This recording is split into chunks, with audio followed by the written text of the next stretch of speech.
Chimney. I love chimney. Chimney একটি ঐতিহাসিক স্থান।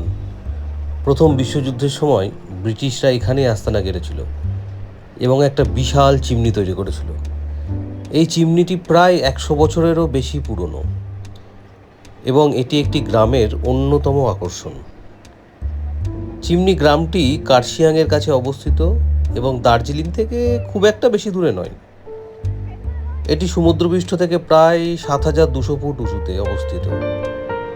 এখানে একটা হেরিটেজ পার্কও রয়েছে, যার প্রধান আকর্ষণ হলো সেই বিশাল চিমনিটি। চিমনি তার প্রাকৃতিক শোভা, পাখির গান এবং পাহাড়ি পরিবেশের জন্য বিখ্যাত। এটি একটা ভ্রমণের জন্য আদর্শ জায়গা। এর আশেপাশে কয়েকটা হোমস্টেও আছে, যেখানে আপনারা রাত্রিবাসও করতে পারবেন। ওভারঅল খুব সুন্দর জায়গা, পরিবেশও খুব ভালো, শান্তশিষ্ট, নিরিবিলি। আপনারা কার্শিয়াং বা দার্জিলিং আসলে এই চিমনি গ্রামটা অবশ্যই ঘুরে যাবেন। কার্শিয়াং থেকে এটা আরও কাছে। অপূর্ব গ্রাম, অপূর্ব সুন্দর, আপনাদের মন পুরো ভরে যাবে।